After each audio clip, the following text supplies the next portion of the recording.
নমস্কার বন্ধুরা, তোমরা সবাই কেমন আছো? আশা করি তোমরা সবাই ভালো আছো। আমিও ভালো আছি, মোটামুটি। তাও আবার তো বাবানের শরীরটা একদমই খারাপ, আমার মনের অবস্থাও খুব খারাপ। দেখতেই পারছো আমি কদিন ধরে ভিডিওও ছাড়তে পারছি না, পুরনো ভিডিওগুলো একভাবে ছেড়ে যাচ্ছি।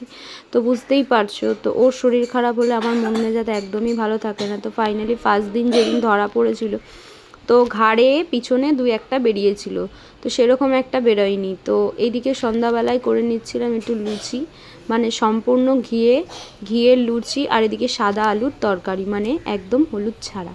তো হলুদ ছাড়াই আমি আর বাবান খাচ্ছি ওপরে, আর এছাড়া সবাই নিচে। ওরা তো কাজ বাজ করে, ওরা হলুদ ছাড়া কি করে সিদ্ধ ভাত খায় বলো?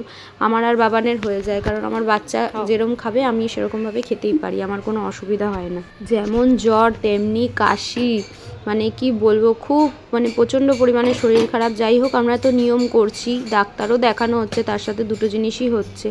তো একভাবে নিয়মও হচ্ছে, আর ওটা হচ্ছে বাবানকে একটু রাবড়ি, দুখানা লুচি দিয়েছিলাম, আর একটু তরকারি দিয়েছিলাম। ছেলেটা সেটাও খায়নি, একদমই ঠিক মতন খাওয়া দাওয়া করতে পারছে না। তো খাওয়া দাওয়া একদমই কমে গেছে। যাও বা একটু মানে যেই জিনিসটা খায় সেই জিনিসটা তো একদমই সেই অবস্থা, এখন অনেক দিন মানতে হবে, তো দেওয়াই যাবে না। তো সেটা হলেই একমাত্র একটু ভাত খায়, তাছাড়া খাই না। আর এখন তো একদমই না। ফল টল এমনি সুস্থ অবস্থায় দিলে, একটা কলা দিলে বমি করে দেয়, খাবে না।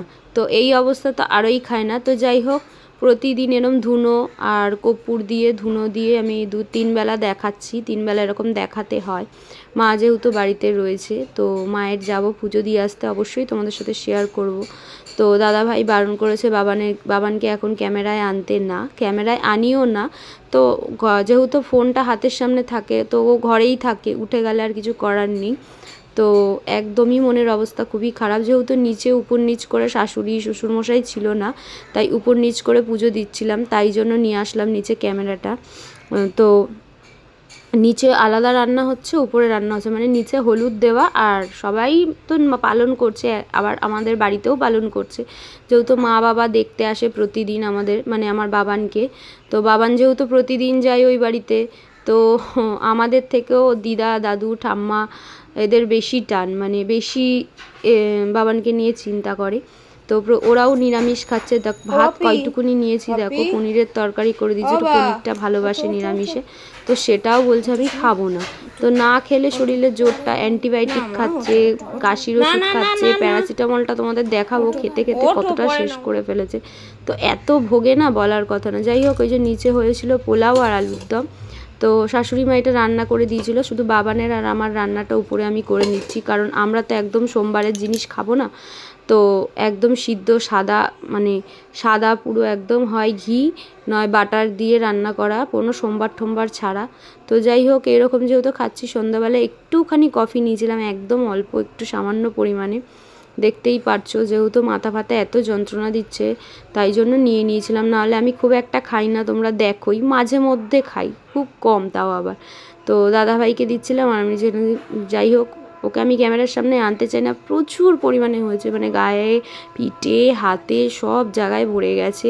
তো আমি ক্যামেরা বন্দি করতে চাই না, তাও মাঝে মধ্যে উঠে গেছে ও। যাই হোক, আর এদিকে দেখো ছানাও আনা হয়েছে, মিষ্টি গরম গরম রসগোল্লা সব রকম দেওয়া হচ্ছে, কিচ্ছু খায় না।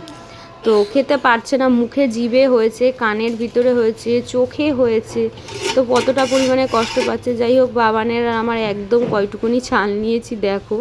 তো ছেলে না খেতে ইচ্ছা করলে আমারও না পেট দিয়ে ভাত খাওয়ার ওঠে না, ইচ্ছা করে না, এটা স্বাভাবিক, সব মা বাবারই এরকম জিনিসটা হয়। ওর বাবারও সেরকম একটা মনের অবস্থা ভালো না। ছেলে দেখো কত ওষুধ, ওই বাবার আর ওর, মানে ওর বাবার আর ওর, নিচেরগুলো সব, এই যে সব ওইগুলো ছেলের ওষুধ, আর উপরেরগুলো ওর বাবার। তো প্রতিদিন 3 বেলা করে ধুনো দিচ্ছি। আর হচ্ছে এখন তো ঘন্টা ঠন্টা বাজানো যাবে না। তো ঠাম্মা কাল চলে আসবে, কাল আসলে অবশ্যই দেখাবো। ওই যে মাছিকে রেখে দিয়েছি, আজও তাই করেছি, পনিরের তরকারি পাতলা করে, আর হচ্ছে ভাত। আর কিছু বলার নেই, ভিডিওটা যদি ভালো লাগে একটা লাইক করে দিও। তো মনের অবস্থা একদমই ভালো নেই। তো আজকের মতো সবাইকে